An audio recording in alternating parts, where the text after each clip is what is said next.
Welcome to the Real News Network. I'm Mark Steiner. Good to have you all with us today. Now, the reaction to the protests in Iran has been really complex. They erupted in November when the government raised gasoline prices, which is directly connected to the isolation of Iran through the sanctions imposed by the United States after it pulled out of the Joint Comprehensive Plan of Action, or as it's popularly known, the Iran nuclear deal. That caused huge economic damage to Iran, and especially to its people, the working people, the middle class, the poor people of Iran. Iran's international involvement also played a role. Now, what we've heard, at least 200 people have been killed. And other estimates say 1,000. I don't know who quite to trust, but people have been killed, and thousands apparently have been imprisoned. Though Iran is a theocratic state and an authoritarian state, much of the left and those that oppose the sanctions by Trump's administration are in a quandary as how to respond, not wanting to fall prey to the Western capitalism's war against Iran. On the other hand, the working people of Iran are in fact in revolt. Now, even the seminarians in Iran are burning down their own seminaries. So it's getting really complex. And in this complicated world, how do you parse all of that out? What's really happening here, and what should we be thinking about in terms of who we support in all this and what to say in our discussions and in our movements? Well, we'll explore that with our guest, Dr. Eskander Sadeghi, who is a lecturer and assistant professor of comparative political theory in the Department of Politics and International Relations at Goldsmiths, University of London. His new book is called Revolution and Its Discontents, Political Thought and Reform in Iran.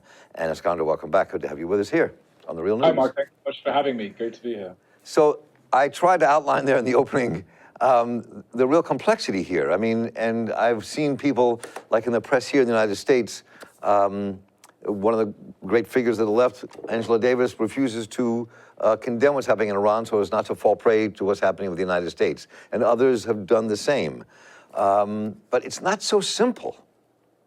No, I completely agree. And I think, the problem is that more often than not, it's sort of an either or. So we either have to condemn the sanctions, we oppose, what we see as American sort of imperial aggression. And obviously, I think there needs to be, of course, an acknowledgement that Trump's withdrawal of the nuclear deal, the United States Treasury's targeting of all forms of sort of foreign investment, any kind of money coming to Iran, Iran's oil revenues, gas revenues, foreign exchange reserves, even humanitarian aid. I mean, I think this needs to obviously be front and center and be acknowledged. But saying that, I mean, we can obviously acknowledge that the Trump administration's objective is to immiserate the poorest and most vulnerable of Iranian society. I think we can say this very, very clearly. It's actually the avowed sort of aim and objective of this administration. But at the same time, I mean, there's no way we can in any way excuse the Iranian state's response to this, which has been violent, which has been with actually shooting live ammunition on actually, again, the poorest and most vulnerable of Iranian society. There is no getting around this. There is no justifying this. And I don't see why we can't do both. And surely if we're obviously objecting to the collective punishment, which has been obviously enacted against Iran, and I think Americans do have a primary responsibility to obviously criticize and push back against, they can at the same time stand in solidarity with the poorest, the most deprived. And really, I mean, the great irony of all this is that, the Iranian Revolution of 1979 held itself up as a revolution of the oppressed, Mutazafin. It was meant to obviously really overturn what was seen as this one-man dictatorship that was with the backing of the United States again, sort of a monarchical regime which had been installed by the CIA and MI6 coup d'etat in Iran. And this revolution was meant to stand up to against this. It was meant to obviously reinstate justice, social issues around social justice, democracy, and all these sorts of things, freedom more broadly. And we've reached a point, unfortunately, where it's actually shooting on the poor and the disenfranchised. And this is obviously a very, very sad state of affairs. It takes, it's very difficult to often thread the needle because obviously we cannot be blind to the war machine, in the United States. And at the same time, we cannot under any sort of, we can't justify or excuse or try and actually just rationalize the behavior of the Iranian state. So let me try this in three parts. I mean, one of the things that you mentioned the 1979 revolution, and there are a lot of people that I've interviewed and known over the years who took part in that revolution in 1979. that overthrew the Shah. But then many of those people that I interviewed, some were jailed by the new regime, and many fled to Britain and France, the United States, and other countries because they were on the left. And they were activists, and so they had to leave Iran. So there's that aspect of it. And so I'm curious first, I mean, what is the debate going on among the left, especially inside the Iranian exile community? I mean, what are people wrestling with this issue? I mean, the Iranian left, of course, is itself, as sectarian and fractured can be potentially. As any left in the world can be. As any left around the world. Like, it's not, right. So they can sometimes, hate each other as much as they hate the regime. So, I mean, we have to obviously distinguish between those who are obviously in exile. And yeah, I mean, like any revolution, there is this sort of period of, extreme violence often, and there is often a process whereby a certain group or faction takes power.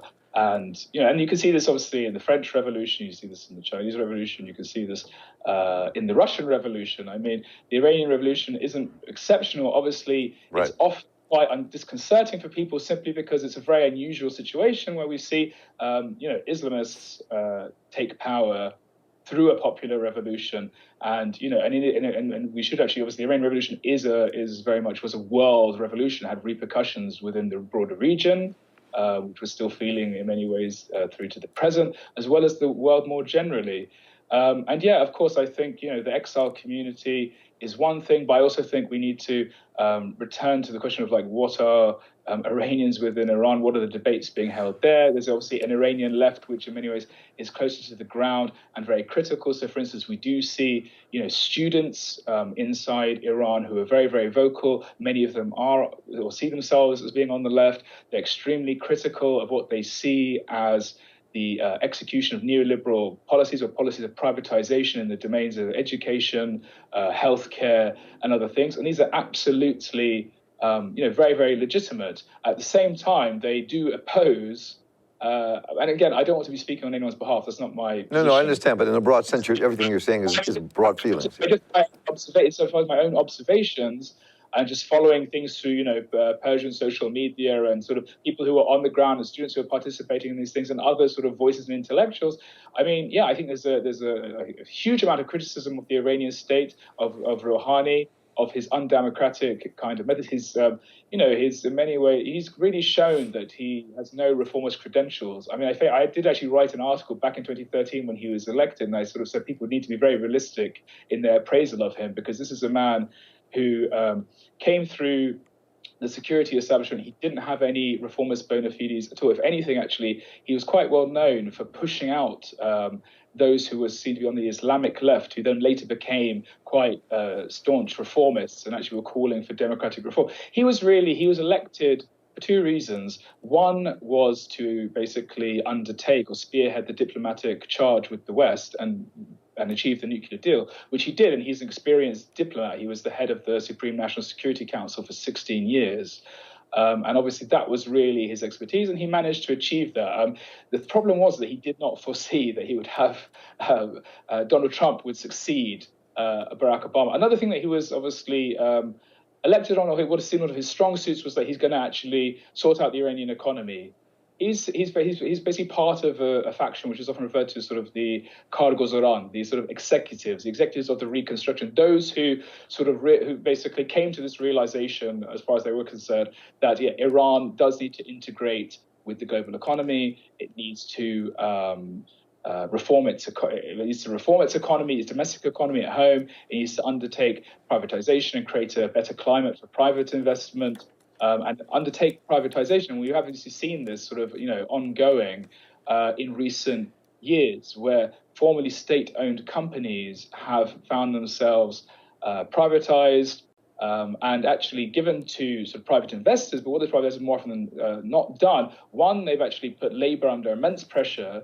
They've also, engaged in sort of massive corruption. So they've stripped these companies, they've sold off their assets, and they've really just left nothing but just nothing. And this is why we've actually seen over in the last couple of years huge amounts of actually protests, whether it's in Haftaper, where it's actually the sugarcane famous sugarcane factory, or other sort of automobile industry, or various others amongst teachers and whatnot. So we have seen actually a lot of sort of protests by various different sort of in a very occupational categories. The recent protests are something else, though. They're of a different order and a different nature.